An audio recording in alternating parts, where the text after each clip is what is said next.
Hey Richard, my name is Tom Luther. Teach piano and digital music here at the Academy. Thank you so much for your comment. I'm so glad you brought that up because that is a very common thing, more common than you'd think. It's something that I do quite a bit. My first piano teacher actually told me that I was really good at memorizing.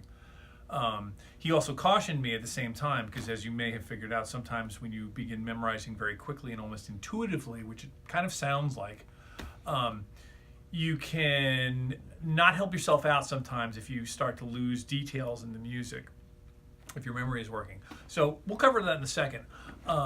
Here's how you can use this in your learning and address some of the issues that I talked about in the first video. If you found yourself with the piece being memorized and being able to play the piece very quickly from memory, challenge yourself. Say you'll start playing from the piece from the beginning to the end of it from memory. So then start breaking the piece up into smaller blocks, say 2-measure blocks or 4-measure blocks. Simple phrases that fit well into your hands. It may not be an even block, but a small enough amount that would be easy for you to focus on. And then really diligently try to just read through it. Look at the music, play it through 2-3 times till it feels comfortable to you, right? Then close your eyes and play it. This is called blind practice. This is a technique I so advocated and have practiced. I read about it in a classical piano magazine years ago. So once you're able to play the thing, you basically you're going to bounce back and forth between playing blind and then playing reading. Once you feel like you can play this thing with your eyes closed and everything's great, then you move on to your next segment, your next 2-measure block or small segment. Play that one looking sighted, looking at the music, and then closing your eyes and playing it. Once you've gotten that, kick back to the first phrase, try and play the whole thing through with your eyes closed. This is a really good technique for a number of reasons. First of all, it's going to reinforce your memory. I'm of the opinion that there's a significant difference between having a piece memorized and playing it from memory. Most of us play from memory. Having a piece memorized really means that you can actually write it out. If, like, for example, I'm sitting right here. If I say I have this Bach prelude memorized, I could probably write it out without even having to worry about the keyboard. Whatever. So it helps you really secure your memory and really secure how well you know the piece.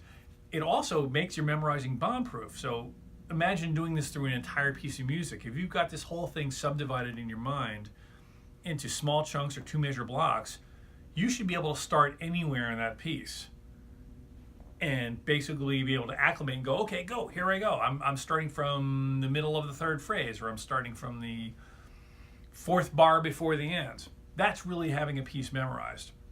Even more so, once you get good at that, then you can start working your phrases backwards. Not playing the music in reverse order, but playing the last 2-measure block first, and then the second to last into the last block, and then the third to last, and so on and so forth.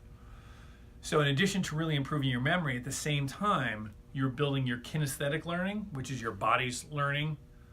You're building your proprioception, which is the awareness of your body in space. So you're learning to feel your way through the music, which is another pathway of learning, right?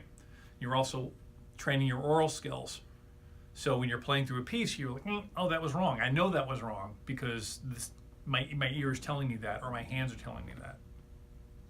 So what you're saying about memorizing is not necessarily a bad thing. I would say just challenge yourself to move forward with it. At the same time, if you feel like that's becoming a hindrance to your actual learning, or, I had this trouble early on myself where I would be able to memorize a piece so quickly that my reading actually suffered. That's when you kind of have to sit down and force yourself to grind through and maybe pull one of your, I don't know if you're a pianist or not, but as a pianist, this is what I would do. I would only work on one hand and really diligently watch the music. Even say the note names. I advocate that a lot with my students. All of them can tell you that. So if that's happening, that's something you might want to try. But great comment. That's what I got for you. So work hard, have fun.